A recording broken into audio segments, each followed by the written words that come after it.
ಸಮಾವೇಶದಲ್ಲಿ ದೇವೇಗೌಡರ ಕುಟುಂಬದ ಇಷ್ಟ ದೇವರು ಶೃಂಗೇರಿ ಶಾರದಾಂಬೆಯ ಮಂಟಪವನ್ನ ನಿರ್ಮಿಸಲಾಗಿದೆ. ಸಮಾವೇಶಕ್ಕೂ ಮುನ್ನ ದೇವೇಗೌಡರ ಕುಟುಂಬ ಶಾರದಾಂಬೆಗೆ ನಮಿಸಲಿದೆ. ಈ ಮಂಟಪದ ಬಗ್ಗೆ ನಮ್ಮ ಪ್ರತಿನಿಧಿ ಚೇತನ್ ಪ್ರತ್ಯಕ್ಷ ವರದಿಯನ್ನ ಕೊಟ್ಟಿದ್ದಾರೆ. ಬನ್ನಿ ನೋಡ್ತಾ ಹೋಗೋಣ. ಮಾಜಿ ಪ್ರಧಾನಿ ದೇವೇಗೌಡರ ತವರು ಜಿಲ್ಲೆ ಹಾಗೆ ಜೆಡಿಎಸ್ನ ತವರು ಜಿಲ್ಲೆ ಕೂಡ ಆಗಿರ್ತಕ್ಕಂಥ ಹಾಸನದಲ್ಲಿ ಇವತ್ತು ಬೃಹತ್ ಸಮಾವೇಶ ನಡೀತಿರ್ತಕ್ಕಂಥದ್ದು. ಈಗಾಗಲೇ ದಳಪತಿಗಳು ಎಲ್ಲ ಸಜ್ಜನ್ನ ಮಾಡಿರ್ತಕ್ಕಂಥದ್ದು.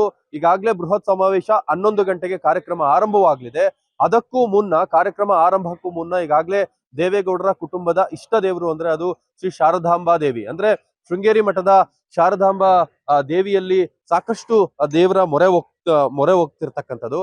ಅಂದ್ರೆ ಅವರು ಪ್ರತಿ ಬಾರಿಯೂ ಶಾರದಾಂಬಾ ದೇವಿಗೆ ಇಡೀ ಕುಟುಂಬ ಹೋಗಿ ಪ್ರತಿ ವರ್ಷವೂ ಕೂಡ ಅಲ್ಲಿ ನಮ್ಮ ಇಡೀ ಕುಟುಂಬ ಅಲ್ಲಿ ಪೂಜೆಯನ್ನ ಸಲ್ಲಿಸುತ್ತೆ. ಅದೇ ರೀತಿಯಲ್ಲಿ ಇವತ್ತು ಕೂಡ ಬೃಹತ್ ಸಮಾವೇಶದಲ್ಲಿ ಶಾರದಾಂಬೆಯ ಒಂದು ಮಂಟಪವನ್ನ ಮಾಡಿರ್ತಕ್ಕಂಥದ್ದು. ಹಾಗೆ ಶೃಂಗೇರಿ ಪೀಠದ ಶ್ರೀಗಳನ್ನ ಹಾಗೆ ಶೃಂಗೇರಿ ಶಾರದಾಂಬೆಯ ಭಾವಚಿತ್ರ ಇರ್ತಕ್ಕಂಥ ಮಂಟಪವನ್ನ ಸಿದ್ಧ ಮಾಡಿರ್ತಕ್ಕಂಥದ್ದು.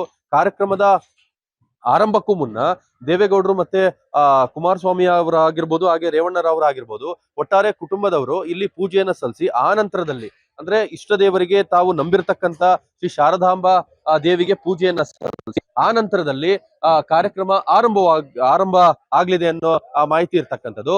ಒಟ್ಟಾರೆಯಾಗಿ ಪ್ರತಿ ಬಾರಿಯೂ ಕೂಡ ಶಾರದಾಂಬೆಯನ್ನ ಪೂಜೆ ಮಾಡ್ತಿರ್ತಕ್ಕಂಥ ದೇವೇಗೌಡರ ಕುಟುಂಬ ಇದೀಗ ಆಸನದಲ್ಲಿ ನಡೆತಿರ್ತಕ್ಕಂಥ ಸಮಾವೇಶದಲ್ಲೂ ಕೂಡ ಶಾರದಾಂಬೆಯ ಒಂದು ಮಂಟಪವನ್ನ ಮಾಡಿರ್ತಕ್ಕಂಥದ್ದು. ಚೇತನ್ ಸೂರ್ಯ, ಗ್ಯಾರಂಟಿ ನ್ಯೂಸ್, ಹಾಸನ.